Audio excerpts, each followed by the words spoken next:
ഒരു പഞ്ചായത്ത് തിരഞ്ഞെടുപ്പിൽ ഒരു പഞ്ചായത്ത് ഭരണം അട്ടിമറിച്ചതിന്റെ പേരിൽ 10ലധികം പെറ്റി കസുക ഡിവൈഎഫ്ഐയുടെ പ്രവർത്തകന്മാരുടെ പേരിലുള്ള ഒരു നാടാണ് ഒഞ്ചിയെങ്കിൽ അഭിമാനത്തോടു കൂടി ഞങ്ങൾ പറയട്ടെ, ഞങ്ങളുടെ നേതാവിനെ കുറ്റിപ്പുറത്ത് പരാജയപ്പെടുത്തി കേരളത്തിലെ നിയമസഭയിലെത്തി ഇന്ന് മന്ത്രി പുണ്ടുകരായി നടക്കുന്ന ജലീലിന്റെ ഭാര്യയുടെയോ മക്കളുടെയോ ജലീലിന്റെയോ പേരിൽ വാടിയിൽ വെച്ച് അസഭ്യം പറഞ്ഞതിന് പോലും ഒരു പെറ്റി കോസ് പോലും ഇന്ത്യൻ യൂണിയൻ മുസ്ലിം ലീഗിന്റെ നേതാക്കന്മാർക്ക് പേരിലില്ല, ഞങ്ങളുടെ പ്രവർത്തകന്മാർക്ക് പേരിലില്ല.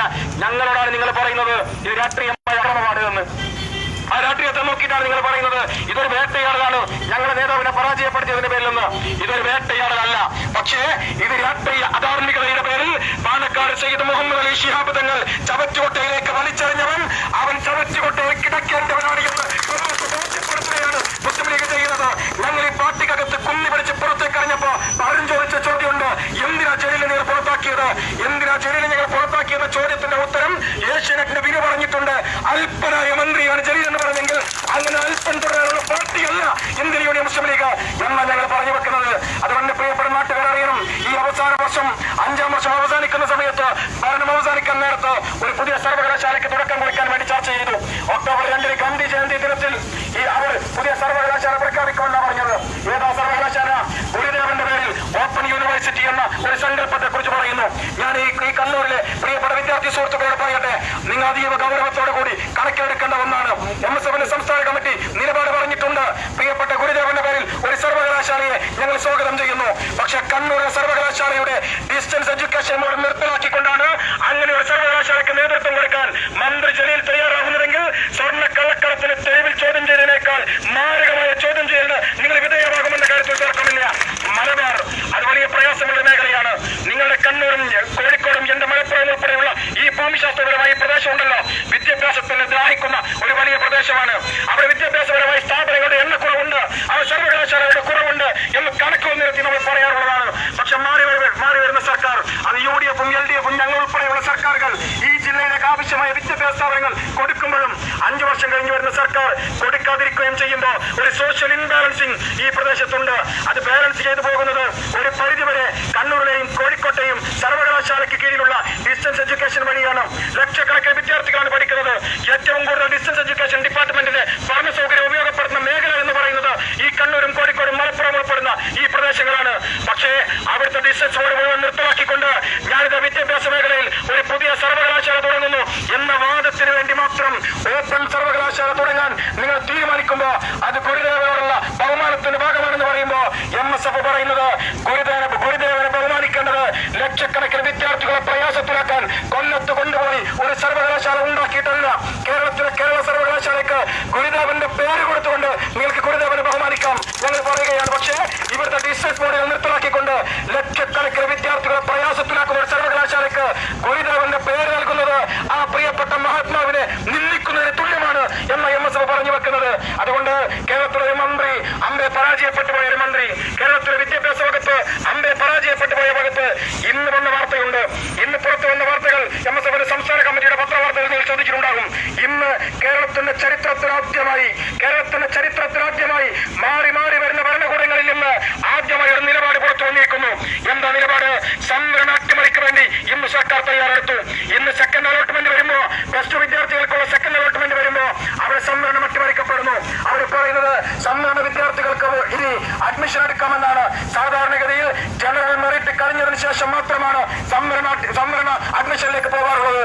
പക്ഷെ ചരിത്രത്തിലാദ്യമായി ഈ കേരളത്തിൽ രാഷ്ട്രീയത്തിന്റെ ചരിത്രത്തിലാദ്യമായി ഒരു ഭരണകൂടം സംവരണ ജനവിഭാഗത്തെ വഞ്ചിച്ചിരിക്കുന്നു. അത് ഇടത് സർക്കാരിന്റെ മാത്രം അക്കൗണ്ടിലേക്ക് വരവെക്കേണ്ടതാണ്. പക്ഷെ അങ്ങനെ ഒരു വഞ്ചനയിലൂടെ ഈ നാട് ഭരിക്കാൻ നിങ്ങൾക്ക് കഴിയുമെന്ന് പ്രതീക്ഷിക്കരുത്. ഇന്ന് വൈകുന്നേരത്തോടു കൂടി കേരളത്തിന്റെ തെരുവോരങ്ങളിൽ MSF ഉൾപ്പെടെയുള്ള വിദ്യാർത്ഥി സംഘടനകൾ അതിശക്തമായ സമരത്തിന് നേതൃത്വം കൊടുക്കുക തന്നെ ചെയ്യുമെന്ന് പറഞ്ഞുകൊണ്ട് ഇങ്ങനെ പരാജയപ്പെട്ടു പോയ ഒരു മന്ത്രിയെ, നിരന്തരം പരാജയപ്പെടുന്നു പോകുന്ന ഒരു മന്ത്രിയെ കുറിച്ച് ഇനി കൂടുതലൊന്നും പറയേണ്ടതുണ്ടെന്ന് തോന്നുന്നില്ല. 2 ഇന്റർവ്യൂകൾ അദ്ദേഹത്തിന് തുല്യമാണ്. മുണ്ടിട്ടാണ് അദ്ദേഹം ഇവിടുത്തെ EDയുടെ ഓഫീസിലേക്ക് പോയത്. NIയുടെ ഓഫീസിലേക്ക് അതിരാവിലെയാണ് പോയത്. ഒരു കാര്യം ഉറപ്പാണ്, പാണക്കാട്ട് തങ്ങളെ പുറത്താക്കിയ വ്യക്തിക്ക് ഈ നാട് നൽകുന്ന മര്യാദയാണ് നിങ്ങൾ തലയിൽ മുണ്ടിട്ട് പോകുന്നത് എന്ന അഭിമാനത്തോടു കൂടി പറയാൻ ഞങ്ങൾക്ക് കഴിയും. ഞങ്ങൾ നിരന്തരം മന്ത്രിസഭകൾ കൈകാര്യം ചെയ്യാറുണ്ട്, ഞങ്ങളുടെ മന്ത്രിമാർ ഉണ്ടാകാറുണ്ട്.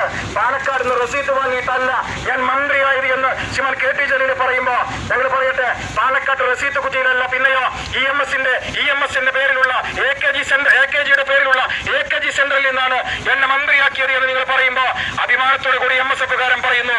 ED ചോദ്യം ചെയ്യപ്പെടുമ്പോ, NIA ചോദ്യം ചെയ്യപ്പെടുമ്പോ, കസ്റ്റംസ് കേസെടുക്കുമ്പോ പാലക്കാട്ട് റസീറ്റ് കുറ്റിയിൽ നിന്നല്ല നിങ്ങളായത് എന്ന് നിങ്ങൾ ഒരിക്കൽ കൂടി തെളിയിക്കുകയാണ് എന്ന് പറഞ്ഞുകൊണ്ടും ഈ കഴിവുകെട്ട മന്ത്രിയെ, ഈ അൽപ്പനായ മന്ത്രിയെ കേരളത്തിന്റെ തെരുവുകൾ നിരന്തരം ചോദ്യം ചെയ്യപ്പെടേണ്ടതുണ്ട് എന്ന് പറഞ്ഞു വെച്ചുകൊണ്ട് ഈ മാർച്ചിനെ ഔദ്യോഗികമായി തുടക്കം കുറിച്ചുകൊണ്ട് ഉദ്ഘാടനം ചെയ്തുകൊണ്ട് അവസാനിപ്പിക്കുന്നു.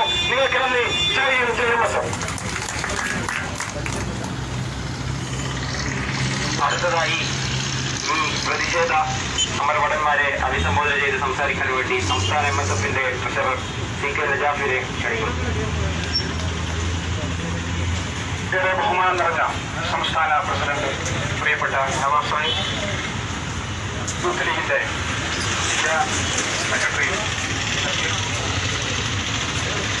ഇജാസ്, അജ്മൽ അടക്കമുള്ള ഷമീർ അടക്കമുള്ള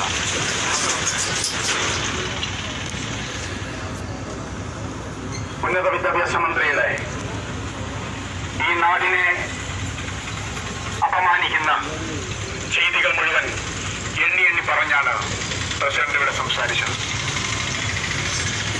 ഈ മണ്ണിനൊരിക്കലും ഭൂഷണമല്ലാത്ത, ഈ മണ്ണിന് കണ്ടുപരിചയമില്ലാത്ത ചെയ്തികളാണ് ഇന്ന് കേരളത്തിൽ കണ്ടുകൊണ്ടിരിക്കുന്നത്. ഉന്നത വിദ്യാഭ്യാസ മന്ത്രിയുടെ രാഷ്ട്രീയ താല്പര്യവും സാമ്പത്തിക താല്പര്യവും ഒരു വശത്ത് നിൽക്കട്ടെ. ഒരു മന്ത്രിക്ക് അവിഹിതമായി പണമുണ്ടാക്കാൻ സ്വർണം കടത്തി കേരളത്തിലേക്ക് അത് വിൽക്കാൻ വഴിയുണ്ടാക്കി അങ്ങനെ പണം സമ്പാദിക്കാൻ ആഗ്രഹിക്കുന്ന മന്ത്രിയാണ് എന്ന് തലയിൽ മുന്നിട്ട് അന്വേഷണ ഉദ്യോഗസ്ഥരുടെ മുന്നിലേക്ക് പോകുമ്പോൾ വ്യക്തമായതാണ്. വിദ്യാർത്ഥി എന്ന നിലയ്ക്ക് MSF ചോദിക്കാനുള്ളത്, നിങ്ങൾക്ക് ആ പണിയാണ് നല്ലതെങ്കിൽ അതേ മണ്ണിൽ തുടരുന്നതാണ് നിങ്ങൾക്ക് നല്ലത്. എന്നാൽ വിദ്യാഭ്യാസപരമായി കേരളത്തിന്റെ മണ്ണിലെ വിദ്യാർത്ഥികളെ, ഉന്നത വിദ്യാർത്ഥികളെ അവർക്ക് അനുകൂലമാകുന്ന രീതിയിലേക്ക് സാഹചര്യമൊരുക്കേണ്ട ഒരു മന്ത്രി എന്ന നിലക്ക് പൂർണ്ണമായും നിങ്ങൾ പരാജയമാണ് ഇന്ന് കാണിച്ചുകൊണ്ടിരിക്കുന്നത്. ഇവിടെ പ്രസിഡന്റ് സൂചിപ്പിച്ചു, ഡിസ്റ്റൻസ് എഡ്യൂക്കേഷനുമായി ബന്ധപ്പെട്ട് കേരളത്തിൽ നടക്കുന്ന ചർച്ച ഏറ്റവും ഭയാനകരമായ ഒരു സാഹചര്യത്തിലേക്ക് കടന്നു വരികയാണ്. എല്ലാ സർവകലാശാലകളും അവരുടെ സർവകലാശാലകൾ വിദ്യാർത്ഥികൾക്ക് ഡിസ്റ്റൻസ് എഡ്യൂക്കേഷന് വേണ്ടിയുള്ള സൗകര്യം നൽകുമ്പോൾ അതൊക്കെ മാറ്റി ഒരേ ഒരു സർവകലാശാലയ്ക്ക് കീഴിൽ മാത്രം കൊണ്ടുവരുമ്പോ ഈ സംസ്ഥാനത്തെ മുഴുവൻ വിദ്യാർത്ഥികളും അനുഭവിക്കാവുന്ന പ്രയാസകരമായ സാഹചര്യം കാണാതിരുന്നുകൂടാ. കൂടെ ചേർത്ത് വെക്കുന്നത് സംഭവ അട്ടിമറിയുടെ ദിനമാണ് ഇന്ന് കടന്നു പോകുന്നത്. +1 വിദ്യാർത്ഥികൾക്ക് അവരുടെ സീറ്റിന് അനുസൃതമായി, അവർക്കുള്ള സംവരണത്തിനനുസൃതമായി സീറ്റുകൾ നൽകാൻ ഈ സർക്കാരിന് കഴിയാതെ പോവുകയാണ്. ഒന്നാം അലോട്ട്മെന്റിന് ശേഷം വീണ്ടും അവർ നേരെ നടത്തുന്നത് സെക്കൻഡ് അലോട്ട്മെന്റിന് പകരം സംവരണ അലോട്ട്മെന്റാണ്. അങ്ങനെ നടത്തിയാൽ ഈ സംവരണത്തിലുള്ള പിന്നോക്കം പോയ സമുദായങ്ങൾക്ക് അവർക്ക് അവരുടെ അവകാശങ്ങൾ ഇല്ലാതെ പോകും എന്നതൊരു യാഥാർത്ഥ്യമാണ്. അത് LDF സർക്കാരിന്റെ നയമാണോ എന്നറിയാൻ MSF ആവശ്യപ്പെടുകയാണ്. ഈ സന്ദർഭത്തിൽ LDF സർക്കാരിനെ പറയുന്നത്, MSFന്റെ സഹപ്രവർത്തകർ കേരളത്തിൽ അങ്ങോട്ടും ഇന്നുള്ള നിങ്ങളെ പിൻവലിച്ചില്ലെങ്കിൽ സമരവുമായി ഇറങ്ങിത്തിരിക്കുമെന്ന കാര്യത്തിൽ യാതൊരു തർക്കമില്ല. കേരളത്തിന്റെ മണ്ണിൽ ഇന്ന് അനുഭവിക്കൊണ്ടിരിക്കുന്ന സാഹചര്യത്തിൽ നിങ്ങൾ മനസ്സിലാക്കുക. ബാനൂരിൽ ഒരു പ്രിയപ്പെട്ട കുട്ടി മരിക്കുന്ന സാഹചര്യമുണ്ടായി. മഞ്ചേരിയിൽ രണ്ട് കുട്ടികൾ മരിക്കുന്ന സാഹചര്യമുണ്ടായി. ഇന്നലെ അടക്കം പ്രസിഡന്റ് അടക്കമുള്ള ആളുകൾ സമരത്തിൽ സജീവമായി ഉണ്ടായിരുന്നതാണ്. പാലത്തായിലെ സ്വന്തം മണ്ഡലത്തിലെ വിദ്യാർത്ഥിക്ക് അവിടെ നീതി കൊടുക്കാൻ, നിയമ നടപടികൾ സ്വീകരിക്കാൻ മന്ത്രിക്ക് കഴിഞ്ഞിട്ടില്ല. ഈ മന്ത്രിക്ക്, ഇവിടെ ശിശുക്ഷേമ സംരക്ഷണ മന്ത്രിക്ക്, സ്ത്രീകൾ സംരക്ഷിക്കുന്ന മന്ത്രിക്ക്, ശൈലജ ടീച്ചർക്ക് എല്ലാം അവഗണിച്ച് ഈ സോഷ്യൽ മീഡിയയിൽ തങ്ങൾ അധിക്ഷേപിച്ച ആളുകളെ ലൈവിൽ ഇട്ട് അഴിക്കുന്നത്, ഇവിടെ നിയമത്തിന് കൃത്യമായ അളവിൽ ചോദ്യം ചെയ്യാൻ ഈ സർക്കാരിന് കഴിയില്ല എന്ന് ബോധ്യപ്പെട്ടത് കൊണ്ടാണ് ഞങ്ങൾ ലൈവിൽ ചോദ്യം ചെയ്യുമെന്ന് പറയുന്ന ആളുകൾക്ക് ഐക്യദാർഢ്യം പ്രഖ്യാപിച്ച് ഫേസ്ബുക്കിൽ ലൈവ് ഇടുമ്പോ അതിനെ കൈയടിക്കുന്ന സാഹചര്യമല്ലാതെ മാപ്പ് പറഞ്ഞ് ഇറങ്ങിപ്പോവാൻ ശൈലജ ടീച്ചറെ കഴിഞ്ഞിട്ടില്ല.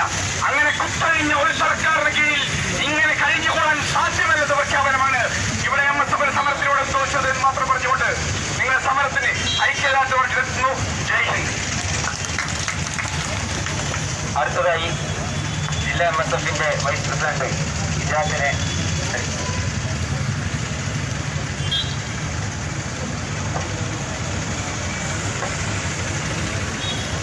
പ്രിയപ്പെട്ട MSFന്റെ നിയോജകമണ്ഡല മണ്ഡലം പ്രസിഡന്റ് അജ്മൽ, സ്വാഗതഭാഷകൻ വെങ്കന റംഷാദ്, MSFന്റെ സംസ്ഥാന അധ്യക്ഷൻ പ്രിയപ്പെട്ട നവാസ്ക, ട്രഷറർ നജാഫ് ഉൾപ്പെടെയുള്ള ഈ പരിപാടിയിൽ പങ്കെടുക്കുന്ന സമരഭടന്മാർ, ഞങ്ങൾ തല്ലാൻ വേണ്ടി ഇവിടെ ഇരിക്കുന്ന പോലീസുകാർ ഈ വയലത്ത് തളർന്നുപോയി. പക്ഷേ തീയിൽ കുറിച്ചവർ വയലത്ത് പാടില്ല എന്നത് പറഞ്ഞതുപോലെ ഒരൊറ്റ എണ്ണത്തുകാരും തളർന്നു പോയിട്ടില്ല എന്നുള്ളതാണ് സത്യം.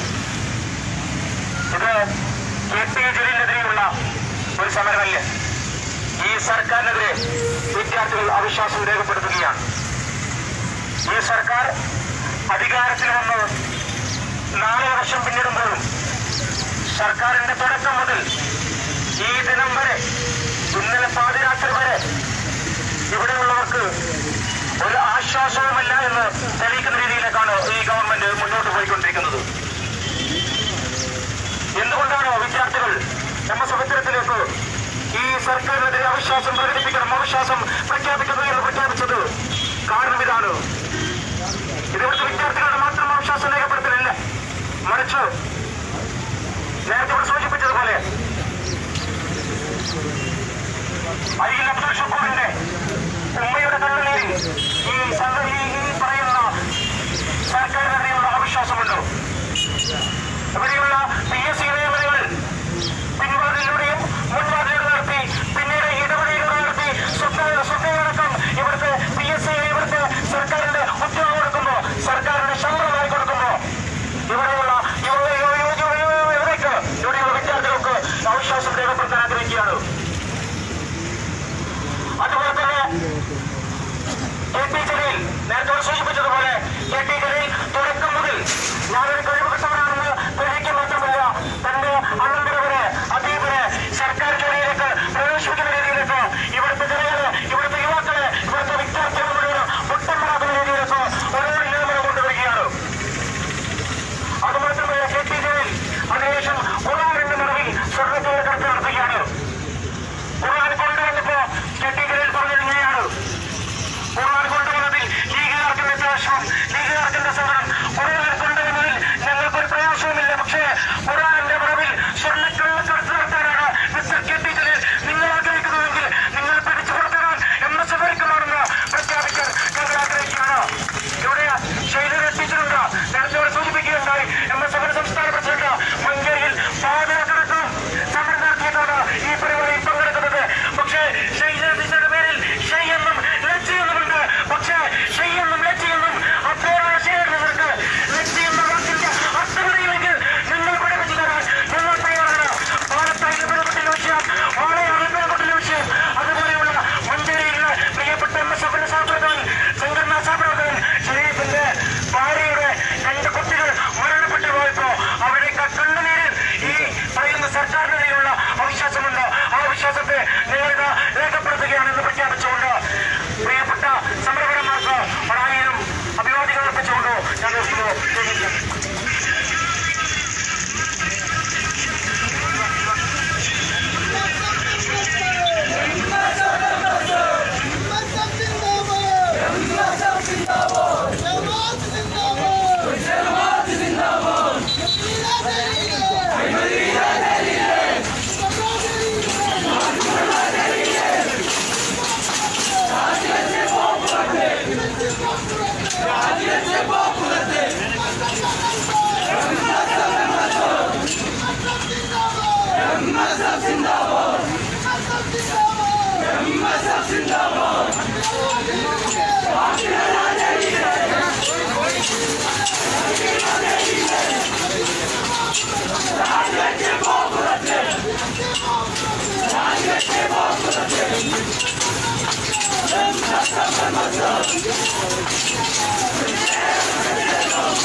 Zindabad!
സുഹൃത്തുക്കളെ, ദിനാചരണ വിശ്വാസികളെ, ഇന്ന് വളരെ സമാധാനപരമായി കേരള ജനത ആഗ്രഹിക്കുന്ന ഒരു സമരത്തിലാണ് മുസ്ലിം വിദ്യാർത്ഥി ഫെഡറേഷൻ നടത്തുന്നത്. ഈ പ്രദേശത്തെ മലയാള ജനത വിദ്യാഭ്യാസമുള്ളവരാണ്, സമൂഹത്തിൽ അറിയപ്പെടുന്നവരാണ്. അവർക്ക് ഒരു കടമ ഉത്തരവാദിത്തമുണ്ട്. ആ ഉത്തരവാദിത്തം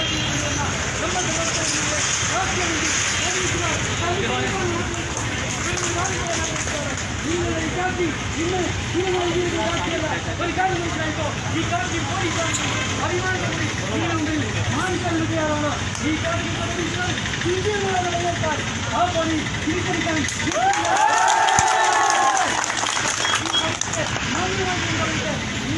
അനുസരിച്ച്